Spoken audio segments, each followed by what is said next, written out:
झलक, a series of weekly current affairs by Disha publication.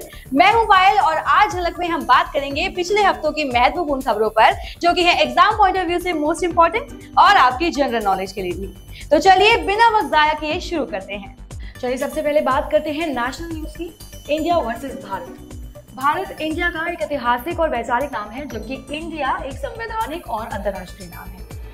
तो Indian national developmental inclusive alliance नामक विपक्षी गठबंधन के गठन के कारण इन नामों का इस्तेमाल राजनीतिक हो गया है।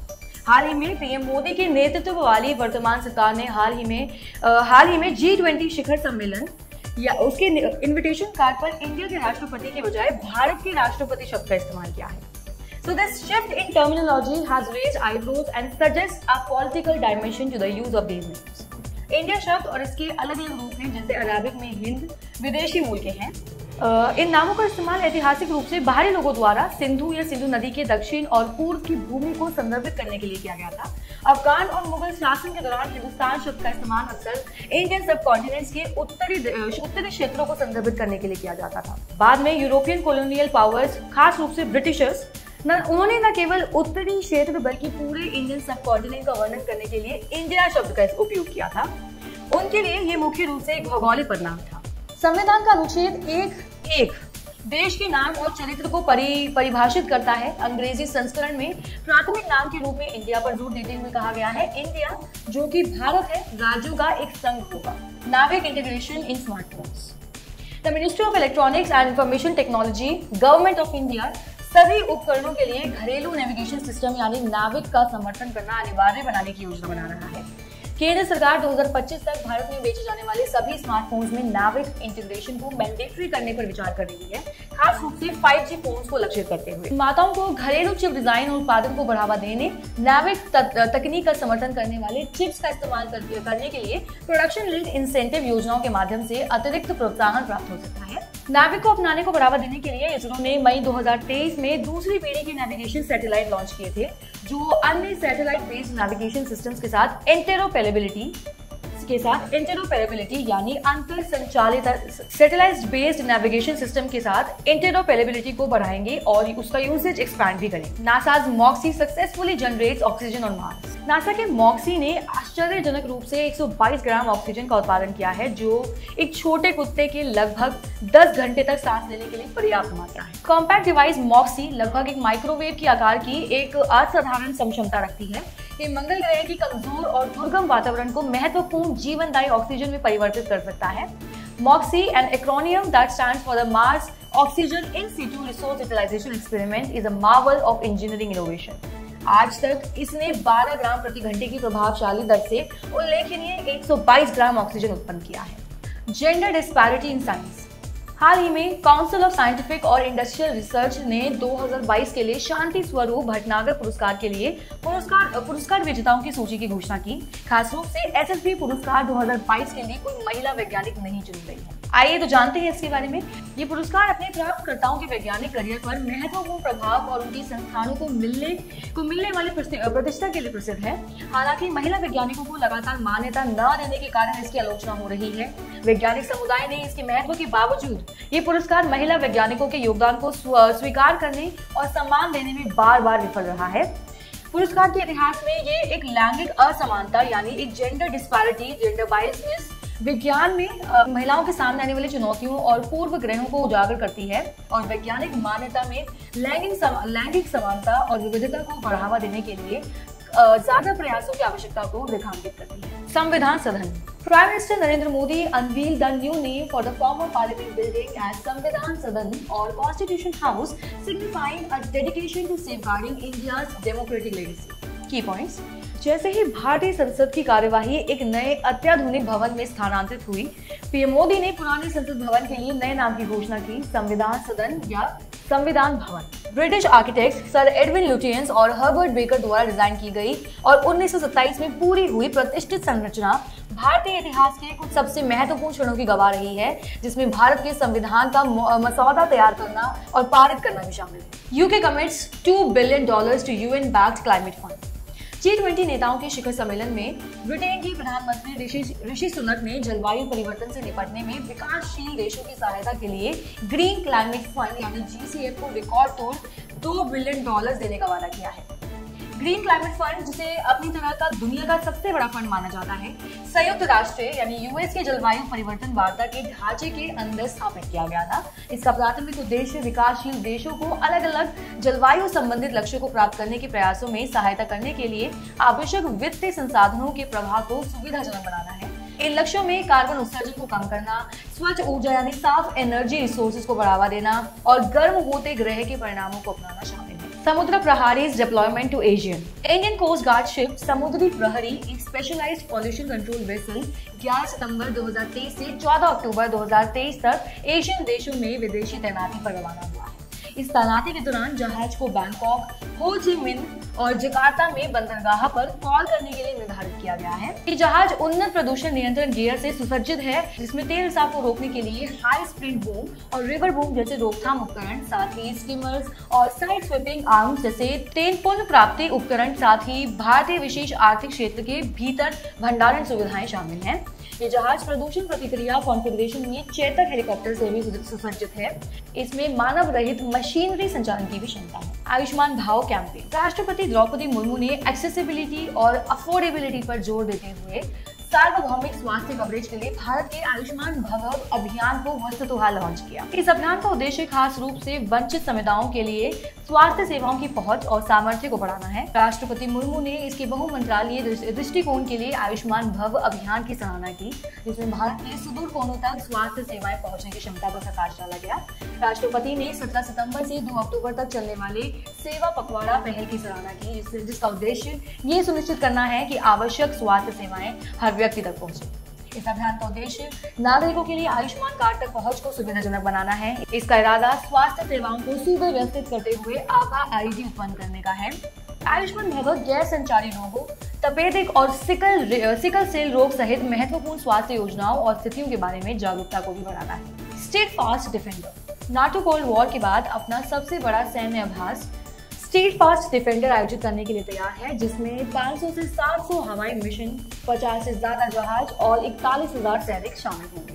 Key points: over 50 naval vessels from NATO member states will participate in the exercise.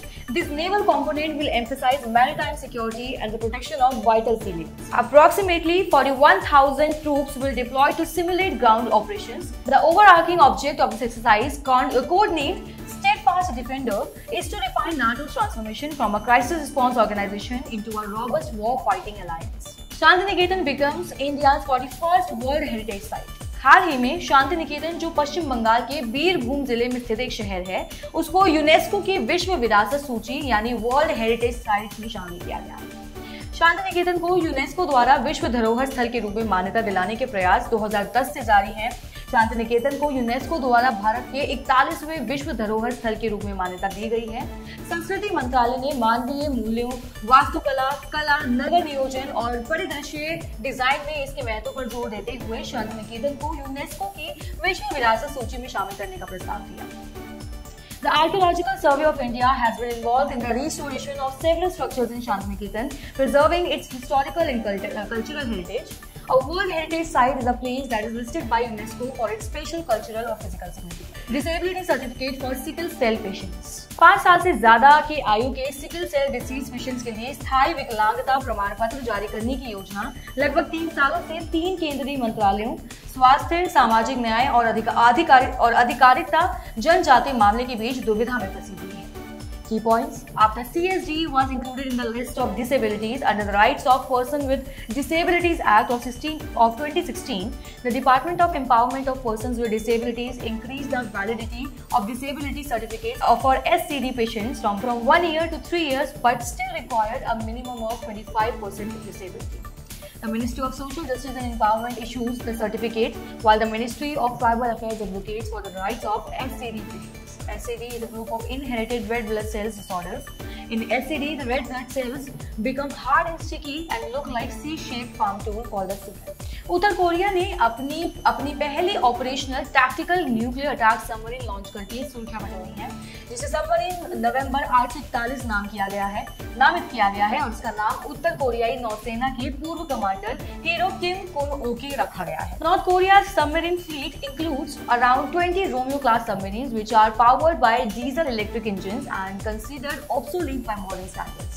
The expanded rear of the submarine sail and the installation of 10 vertical launch tubes, including both large and small ones, indicates its capacity for launching SLBMs and SLCMs. Chief minister Naveen Patnaik के नेतृत्व में Odisha cabinet ने location accessible multi model initiative यानी लैक्मी योजना को मंजूरी दे दी है, जिसका उद्देश्य राज्य भर में यात्रियों और सामानों के लिए एक टिकाऊ, किफायती और सुरक्षित परिवहन नेटवर्क स्थापित करना है। ये पहल विश्वसनीय और लागत प्रभावी सेवाओं को सुनिश्चित करते हुए ग्राम पंचायत स्तर से राज्य की राजधानी तक एक निर्बाध सार्वजनिक परिवहन नेटवर्क बनाने का प्रयास करती है। इस योजना में 10 साल के कार्यकाल में लगभग 1000 बसें तैनात करने की परिकल्पना की गई है, जिसे प्रदर्शन समीक्षाओं के आधार पर 2 साल तक बढ़ाया जा सकता है। इस योजना का मुख्य फोकस जो उसका उद्देश्य है वो सुरक्षित परिवहन विकल्पों के प्रावधान के माध्यम से महिला सशक्तिकरण है, जो कार्यबल में ज्यादा भागीदारी को प्रोत्साहित करता है, यानी विमेन एम्पावरमेंट, जिससे उनकी विमेन का जो भागीदारी, उनका पार्टिसिपेशन है उसको मोटिवेट करता है। India won Asia cup. India lifts Asia cup trophy after 5 years by defeating Sri Lanka in final. तो आइए जानते हैं इसके बारे में थोड़ा और। भारत के तेज गेंदबाज मोहम्मद सिराज ने एशिया कप फाइनल में मैन ऑफ द मैच पुरस्कार जीतने के लिए प्राप्त पुरस्कार राशि को कोलंबो में समर्पित ग्राउंड स्टाफ को समर्पित करने का फैसला किया है। एशिया कप 2023 में man of the match series का खिताब कुलदीप यादव ने जीता। श्रीलंका की मथीशा पतिराना ने एशिया कप 2023 में सबसे ज्यादा विकेट लाने वाले गेंदबाज के रूप में टूर्नामेंट का अंत किया है। शुभमन गिल 302 रनों के साथ टॉप पर रहे हैं। पूरे टूर्नामेंट में उन्होंने 2 अर्धशतक और 1 शतक लगाया है। शुभमन गिल 302 रनों के साथ टॉप पर रहे हैं। पूरे टूर्नामेंट में उन्होंने हाफ सेंचुरी और फुल सेंचुरी लगाई है। The Delhi Metro Rail Corporation, that is DMRC, and Bharat Electronics Limited (BHEL) have partnered to develop an indigenous communication-based train control system, that is ICBTC. DMRC network के अंदर एक निर्देशित परीक्षण track पर prototype ICBTC उत्पाद का विकास और तैनाती है। ट्रेन संचालन को अनुकूलित करने, आवृत्ति बढ़ाने और यात्री सेवाओं को बढ़ाने के लिए संचार आधारित ट्रेन नियंत्रण प्रणाली को अपनाना है। विदेशी विक्रेताओं पर निर्भरता में कमी और मेट्रो सिग्नलिंग और ट्रेन नियंत्रण प्रणालियों में स्वदेशीकरण और मानकीकरण को बढ़ावा देना है। ICBTC प्रणाली का विकास भारत सरकार द्वारा समर्थित मेक इन इंडिया पहल के अनुरूप है। ये दिल्ली मेट्रो के लिए एक महत्वपूर्ण छलांग का प्रतीक है, क्योंकि ये एक अत्याधुनिक ट्रेन नियंत्रण प्रणाली को अपनाता है, ट्रेन संचालन को अनुकूलित करता है, आवृत्ति बढ़ाता है और रेल बुनियादी ढांचे का कुशलतापूर्वक इस्तेमाल करते हुए यात्री सेवाओं को बढ़ाता है। भारत के सिविल इंजीनियर के नाम से मशहूर डॉक्टर मोक्ष गुंडम विश्वेश्वरैया के जन्मदिन पर 15 सितंबर को देश भर में इंजीनियर्स डे मनाया जाता है। National Engineers Day is a dedicated celebration of the remarkable contributions made by engineers to society. Engineers are the driving force behind a nation's progress, leading the way in innovation, problem solving, and technological advancements. They are the architects of the future, and their work touches every aspect of our lives. The theme for National Engineers Day in 2023 is Engineering for a Sustainable Future. International Day of Democracy. This day is celebrated around the world on 15 September each year. आपको बता दें इस दिन की स्थापना 2007 में US महासभा द्वारा पारित एक प्रस्ताव के माध्यम से की गई थी, जो सरकारों को लोकतंत्र को मजबूत करने, कंसोलिडेट यानी समेकित करने के लिए प्रोत्साहित करती है। इस साल इंटरनेशनल डे ऑफ डेमोक्रेसी का जो थीम रही है वो है अगली पीढ़ी को सशक्त बनाना। अंतर्राष्ट्रीय लोकतंत्र दिवस का अस्तित्व लोकतंत्र पर सार्वभौमिक घोषणा के कारण है, जिसे 15 सितंबर 1997 को अंतर संसदीय संघ द्वारा अपनाया गया था। International Day for the Preservation of the Ozone Layer is celebrated on September 16, designed by the UN General Assembly. The designation has been made on December 19, 2000 in commemoration of the date in 1987 on which nations signed the Montreal Protocol on substances that deplete the ozone layer. In 1994, the UN General Assembly proclaimed 16 September the International Day for the Preservation of the Ozone Layer, commemorating the date of signing in 1987 of the Montreal Protocol on substances that deplete the ozone layer. The closure of the hole in the ozone layer was observed 30 years after the protocol was signed. Due to the nature of the gases responsible for ozone depletion, the chemical effects are expected to continue for between 50 to 100 years. World Patient Safety Day.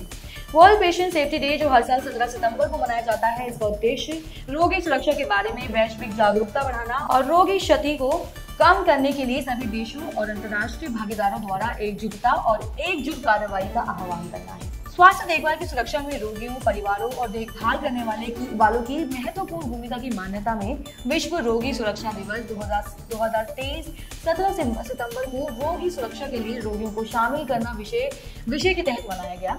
मरीजों की आवाज बुलंद करें नारे के माध्यम से WHO सभी हितधारकों से ये सुनिश्चित करने के लिए आवश्यक कार्रवाई करने का आह्वान करता है कि मरीज नीति निर्माण में शामिल हों, शासन संरचनाओं में प्रतिनिधित्व करें और सुरक्षा रणनीतियों के सह डिजाइन में लगे हों और सक्रिय हो भागीदार अपनी देखभाल। World bamboo day, it is observed on 18 September to raise awareness about the fast growing grass plant that is bamboo। World Bamboo Organization ने 2009 में बैंकॉक में आयोजित 8वें विश्व बांस कांग्रेस में 18 सितंबर को ऑफिशियल तौर पर इस दिन की घोषणा की। वर्ल्ड बैम्बू ऑर्गेनाइजेशन जागरूकता पैदा करने, प्राकृतिक संसाधनों और पर्यावरण की रक्षा करने, टिकाऊ उपयोग सुनिश्चित करने आदि के लिए आगे आया है। WBO का उद्देश्य बांस की क्षमता और अधिक उन्नत स्तर पर लाना, दुनिया भर के क्षेत्रों में नए उद्योगों के लिए बांस की नई खेती को बढ़ावा देना और सामुदायिक आर्थिक विकास के लिए स्थानीय स्तर पर पारंपरिक उपयोग को बढ़ावा देना आदि है। The Women's Reservation Bill 2008 has been approved by the Union Cabinet to create reservations for women in Parliament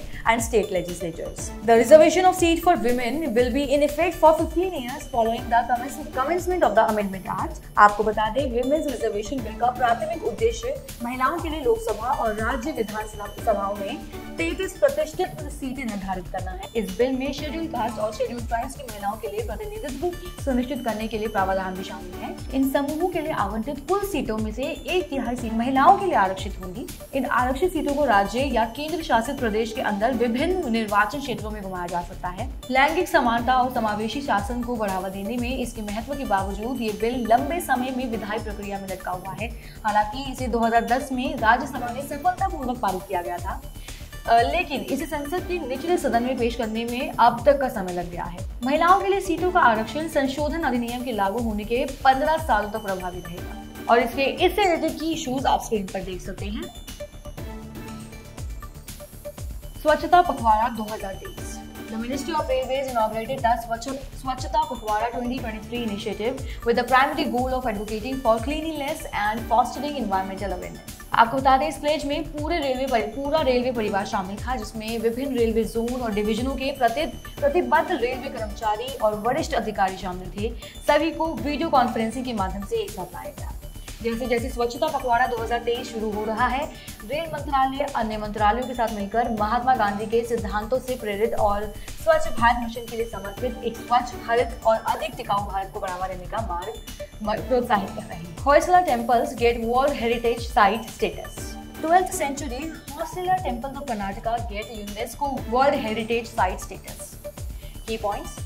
Hoysala के पवित्र समूह ने यूनेस्को की विश्व धरोहर स्थल सूची में स्थान हासिल कर लिया है और ये सम्मान पाने वाला भारत का 42वां स्थल बन गया है।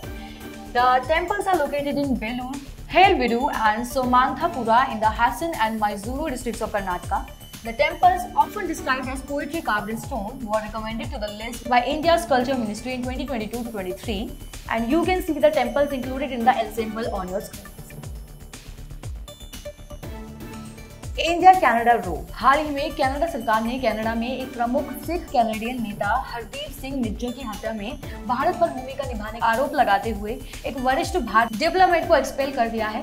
भारत ने इन आरोपों को खारिज कर दिया है और कनाडा पर खालिस्तानी चरमपंथियों को पनाह देने का आरोप लगाया है। India and Canada have a long-standing bilateral relationship based on shared principles such as democracy, human rights, rule of law and pluralism। हाल तक भारत और कनाडा के बीच द्विपक्षीय व्यापार सालाना $6 बिलियन का था और कनाडा में भारतीय निवेश का मूल्य $4 बिलियन से भी ज्यादा है। कनाडा दुनिया में सबसे बड़े भारतीय प्रवासियों में से एक की मेजबानी करता है, जिसमें भारतीय मूल के 16 लाख लोग हैं, जो कुल कैनेडियन पॉपुलेशन का 3% से ज्यादा और 7 लाख से गैर आवासीय भारतीय जो कि NRI है।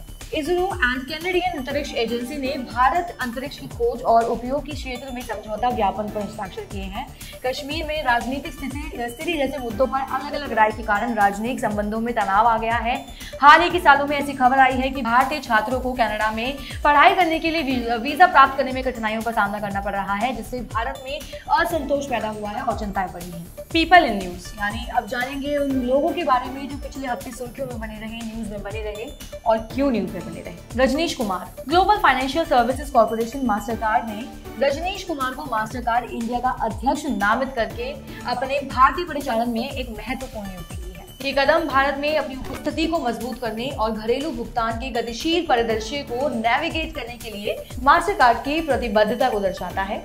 SBI के पूर्व अध्यक्ष कुमार इस भूमिका में प्रचुर अनुभव लेकर आए हैं। Rajneesh Kumar's career spans nearly four decades in India's largest bank, that is the State Bank of India. Kumar concluded his 3-year term as the chairman of SBI in October 2020, leaving behind a legacy of banking excellence. During his tenure, he held various leadership positions and played a pivotal role in managing critical operations, not only in India but also in the UK and Canada. Rahul Naveen, IRS officer Rahul Naveen assumed the role of in-charge director of the Enforcement Directorate, that is ED, succeeding the outgoing director Sanjay Kumar Mishra. ये परिवर्तन ED के नेतृत्व में एक महत्वपूर्ण विकास का प्रतीक है, जो भारत में आर्थिक कानूनों और विनियमों को लागू करने के लिए जिम्मेदार एक महत्वपूर्ण एजेंसी है। श्री नवीन वर्तमान में एनफोर्समेंट डायरेक्टोरेट के विशेष निदेशक के रूप में कार्यरत हैं। एक आधिकारिक आदेश के अनुसार 1993 बैच के प्रतिष्ठित IRS अधिकारी राहुल नवीन को प्रभारी निदेशक नियुक्त किया गया है। वे नियमित निदेशक की नियुक्ति होने तक या अगला आदेश जारी होने तक इस पद पर बने रहेंगे। Enforcement Directorate is a specialized law enforcement agency in India responsible for enforcing economic laws and regulations in the country. Srinivasan K. Swamy RK के कार्यकारी अध्यक्ष स्वामी हंसा ग्रुप को 2023-24 की अवधि के लिए ऑडिट ब्यूरो ऑफ सर्कुलेशन के अध्यक्ष के रूप में चुना गया है। Mr. Swamy currently serves as chairman of the Asian Federation of Advertising Associations. He was earlier president chairman of the International Advertising Association, IAA India Chapter, Confederation of Asian Advertising Agency Association, etc. Dhananjay Joshi, Digital Infrastructure Providers Association has appointed Dhananjay Joshi, MD and CEO of Summit Digital as the chairman. Key points: Digital Infrastructure Providers Association has appointed Dhananjay Joshi ने Bharat enterprises के अध्यक्ष अखिल गुप्ता के पदभार संभाला है, जिन्होंने 2011 से उद्योग निकाय के अध्यक्ष के रूप में काम किया। The Digital Infrastructure Providers Association is a non-profit industry body that represents the digital infrastructure industry in India. Sashidhar Jagdishan, the RBI has approved the extension of Sashidhar Jagdishan leadership as HDFC Bank's MD and CEO until October 26, 2026. RBI has recently given its stamp of approval for the reappointment of Sashidhar Jagdishan as the Managing Director and CEO of HDFC Bank. इस कार्यकाल विस्तार से जगदीशन अतिरिक्त 3 सालों के लिए bank के शीर्ष पर रहेंगे, जिससे उनका नेतृत्व 26 अक्टूबर 2026 तक बढ़ जाएगा। श्री जगदीशन ने भौतिकी में विशेषज्ञता के साथ विज्ञान में स्नातक की पढ़ाई पूरी की है। पेशे से एक चार्टर्ड अकाउंटेंट हैं और यूनाइटेड किंगडम के शेफील्ड यूनिवर्सिटी से मनी, बैंकिंग और वित्त के अर्थशास्त्र में मास्टर डिग्री उन्होंने प्राप्त की। First miss universe Pakistan 2023, Karachi की मॉडल एरिका रोबिन को मिस यूनिवर्स पाकिस्तान 2023 का ताज पहनाया गया है। वे ये खिताब जीतने वाली देश की पहली महिला बन गई है। Key point: 4 other models from different parts of the country participated in the beauty pageant, including Hira Inam from Lahore, Jessica Wilson from Rawalpindi, Pakistani American Malika Alvi from Pennsylvania, and Sabrina Wasim. Jessica Wilson, a 20-year-old cybersecurity engineer, was named first runner-up, while Hira, Malaika, and Sabrina Wasim were the rest of the finalists. The award-winning actress, mental health advocate, and former Miss International Kylie Versosa from the Philippines was one of the distinguished panel of judges who picked the winner. Ian Wilmut, cloning अग्रणी जिनका नाम 1996 में Dolly the sheep के निर्माण के लिए महत्वपूर्ण था, उनका स्कॉटलैंड में निधन हो गया है। He died at the age of 79. Ian Wilmut एक ब्रिटिश एम्ब्रियोलॉजिस्ट यानी भ्रूण विज्ञानी और एडिनबर्ग यूनिवर्सिटी में Scottish centre for regenerative medicine के अध्यक्ष थे। Wilmot set off a global discussion about the ethics of cloning when he announced that his team at the university's Roslin Institute for Animal Biosciences had cloned a lamb using the nucleus of a cell from an adult sheep. Wilmot ने cloning की नैतिकता के बारे में एक वैश्विक चर्चा शुरू की जब उन्होंने घोषणा की कि यूनिवर्सिटी के Roslin Institute for animal biosciences में उनकी टीम ने एक वयस्क भेड़ की कोशिका के केंद्रक का इस्तेमाल करके एक मेमने का क्लोन बनाया है। मेमने मतलब nucleus. So friends, that's it for today. मिलते हैं नेक्स्ट वीक झलक में। अगर आपको ये वीडियो पसंद आया हो या किसी भी तरह से यूजफुल लगा हो तो please like, comment and share it with your friends and family. Also, please subscribe to our channel for more videos like this and don't forget to hit the bell icon for updates. Thank you.